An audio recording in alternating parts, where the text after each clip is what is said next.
സുൽത്താൻ ബത്തേരിക്കടുത്ത് CCTV-യിൽ തൊഴുത്തിൽ കയറി ഈ ഒരു കിടാവിനെ പിടിച്ച കടുവ ഇന്നലെ രാത്രി വീണ്ടും വന്നു. രണ്ടാം ദിവസം കടുവ എത്തിയപ്പോൾ ദൃശ്യങ്ങളൊക്കെ ക്യാമറയിൽ പതിഞ്ഞിട്ടുണ്ട്.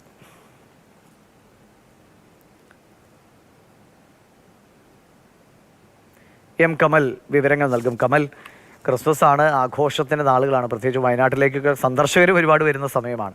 അപ്പോഴാണ് ഈ കടുവ ഉണ്ടാക്കുന്ന പൊല്ലാപ്പ്. ഒന്നിനെ പിടിച്ച് എങ്ങനെയൊക്കെയോ പിടിച്ചൊന്ന് കൂട്ടിലാക്കി വിട്ടപ്പോൾ ദേ അടുത്തത് വരുന്നു. ഇതെന്ത് ചെയ്യും അവിടുത്തെ ആളുകൾ? ശനിയാഴ്ച രാത്രിയാണ് ഈ മീനങ്ങാടി പഞ്ചായത്തിലെ CC കടുവ ഒരു പശുക്കിടാവിനെ വേട്ടയാടിയത്. പശുക്കിടാവിന്റെ ജഡം പകുതി തിന്ന നിലയിലാണ് ഉടമസ്ഥർ കണ്ടെത്തിയത്.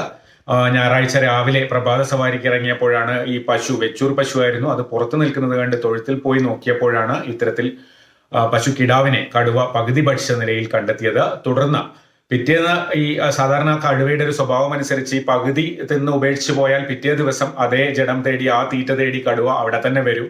അത് കണക്കിലെടുത്താണ് ആ തൊഴുത്തിൽ തന്നെ ക്യാമറ സ്ഥാപിച്ചത്. ഇതോടൊപ്പം വനം വകുപ്പും അവിടെ കാൽപ്പാടുകളൊക്കെ കടുവയുടേതാണെന്ന് സ്ഥിരീകരിച്ച ക്യാമറ ട്രാപ്പ് സ്ഥാപിച്ചിരുന്നു. 2 ക്യാമറയിലും കടുവയുടെ ദൃശ്യവും ഫോട്ടോയും ഒക്കെ പതിഞ്ഞു. നമ്മൾ ഈ കാണുന്ന ദൃശ്യങ്ങൾ തൊഴുത്തിൽ സ്ഥാപിച്ച ക്യാമറയിലേതാണ്, വനംവകുപ്പിന്റെ ക്യാമറയിലേതല്ല. വനംവകുപ്പിന്റെ ക്യാമറയിൽ ചിത്രങ്ങളാണ് പതിഞ്ഞത്. എന്തായാലും കടുവ രണ്ടാമതും അവിടെ എത്തി എന്ന് ഉറപ്പായതോടെ വനംവകുപ്പ് ആ ട്രാപ്പിലെ ചിത്രങ്ങൾ വെച്ച് കടുവയെ ഐഡന്റിഫൈ ചെയ്തു. വനംവകുപ്പിന്റെ ഡാറ്റാബേസിലുള്ള കടുവ തന്നെയാണ്, പക്ഷെ അതിന്റെ വിശദാംശങ്ങൾ പുറത്തുവിട്ടിട്ടില്ല. എന്തായാലും പിന്നീടുള്ള നടപടികൾ വളരെ പെട്ടെന്നായിരുന്നു. ഈ കടുവയുടെ ദൃശ്യവും ചിത്രങ്ങളൊക്കെ പുറത്തു വന്നതോടെ വനംവകുപ്പ് അവിടെ കൂട് സ്ഥാപിക്കാനായി ചീഫ് വൈൽഡ് ലൈഫ് വാർഡന്റെ അനുമതി തേടി. വൈകുന്നേരത്തോടെ ഈ തൊഴുത്തിനടുത്ത് തന്നെ കടുവയെ പിടികൂടാനുള്ള ഒരു കൂട് സ്ഥാപിച്ച് കെണിയൊരുക്കിയിട്ടുണ്ട്. ഈ കടുവ നാട്ടിലിറങ്ങുമ്പോൾ സാധാരണയായി ചെയ്യേണ്ട കാര്യങ്ങൾ ദേശീയ കടുവ സംരക്ഷണ അതോറിറ്റിയുടെ ഒരു SOP ഉണ്ട്. അതനുസരിച്ച് ആ മാർഗനിർദ്ദേശങ്ങൾ അനുസരിച്ചാണ് നടപടികൾ സ്വീകരിക്കേണ്ടത്.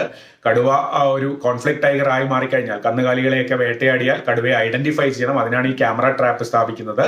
ആദ്യം ആ ക്യാമറ ട്രാപ്പ് സ്ഥാപിച്ചു, അതിലെ ചിത്രങ്ങൾ വെച്ച് കടുവയെ ഐഡന്റിഫൈ ചെയ്തു. അടുത്ത നടപടിയാണ് കൂട് വെക്കുക എന്നുള്ളത്.